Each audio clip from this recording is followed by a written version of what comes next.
तो 2 दिनों से आपका इनकलाबी नौजवान सभा का यहाँ मैराथन मीटिंग चल रही थी और इस मीटिंग के बीच में जो महिला पहलवानों के लिए प्रदर्शन शुरू किए और ये डिमांड किए कि महिला पहलवान जहाँ जिनके ऊपर शोषण होता है, यौन शोषण हुआ, उसके लिए एफआईआर के लिए जहाँ एफआईआर कराने के लिए आंदोलन कर रहे हैं और सरकार कहती है कि व्हाट्सएप कर दीजिए एफआईआर हो जाएगा।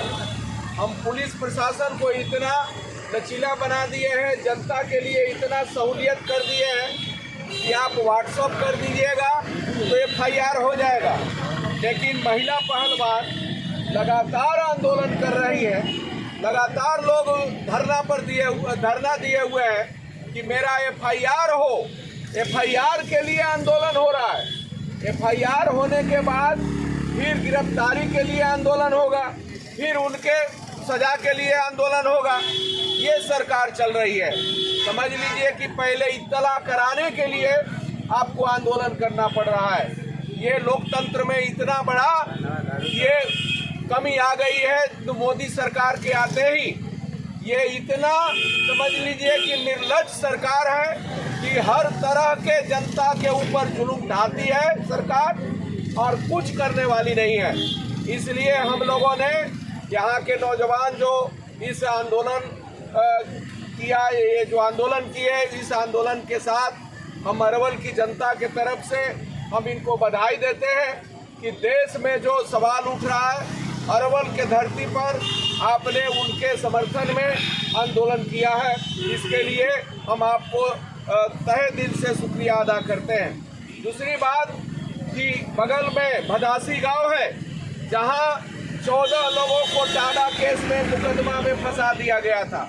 एक तरफ यौन शोषण होता है, तबाह किया जाता है, मार दिया जाता है, कत्ल कर दिया जाता है, उसका एफआईआर नहीं किया जाता है। दूसरे तरफ झूठे मुकदमा में टाडा जैसे जहां कोई ये कानून बिहार में लागू नहीं था, निरस्त कर दिया गया था, उस कानून के तहत 14 लोगों को जेल में ये सड़ा करके मार दिया गया। 6 लोगों को मौत के घाट उतार दिया गया सरकार की लापरवाही से और वो 14 में 6 लोग जेल के अंदर ही मर गए और 3 लोग अभी भी हॉस्पिटलाइज हैं। तो आप समझ लीजिए कि किस तरह का व्यवस्था है जहां गरीबों के ऊपर कुछ कह देने के बावजूद भी तुरंत एफआईआर हो जा रहा है। आप देख लीजिए, राहुल गांधी को एफआईआर हो गया, सजा भी हो गया। न एफआईआर होते देर लगी, न सजा होते देर लगी। लेकिन इनके भाजपा वाले लोग जहां गुंडागर्दी करते हैं, जहां हत्या करते हैं, दंगा करते हैं, तो उन लोगों के ऊपर ना तो एफआईआर किया जाता है, ना उनको सजा की जाती है। इसलिए ये जो चल रहा है, इसके खिलाफ मैं समझता हूं कि व्यापक लोगों को, सारे लोगों को, खास करके नौजवान लोगों को गांव-गांव में इस बात को ले जाने की जरूरत है कि अब आपका जनता का जो अधिकार है, वो जनता के अधिकार अब बचा हुआ नहीं है। मोदी सरकार के आते ही सारे अधिकार को खत्म कर दिया गया। ये मोदी मीडिया जो है, इतना बड़ा घटना हुआ है लेकिन इनको दिखाने का फुर्सत नहीं है, लेकिन ये जय जयकार करने में लगे हुए हैं। तो इस बात को भी समझना है कि आपको जनता तक बात ले जाने के लिए ये जो तथाकथित, ये जो भाजपा प्रायोजित मीडिया हो गया है, भाजपा के एजेंट के रूप में, भाजपा के कार्यकर्ता के रूप में, भाजपा के नेता के रूप में जो मीडिया काम कर रहा है, उसके बरक्स आपको नीचे जनता के बीच डायरेक्ट बातों को ले जाना होगा और इसके खिलाफ आपको आंदोलन तेज करना होगा। तो साथियों, टाडा जैसे जो 6 लोग बंद हैं, उन लोगों के रिहाई का सवाल आज बहुत ही उठाया जा रहा है और इस सवाल को लेकर कल पटना में सभी विधायकों का एक धरना का आयोजन किया गया है। हम लोगों ने मुख्यमंत्री से मिल करके आवेदन दिया था पहले ही से भी। इस सवाल को लेकर के विधानसभा में 2003 में ही 2 दिनों का धरना दिया गया था। कॉमरेड राम नरेश राम के जो हम लोगों के शहीद हो गए, हम लोगों के कॉमरेड ये निधन हो गया, वो अब नहीं रहे।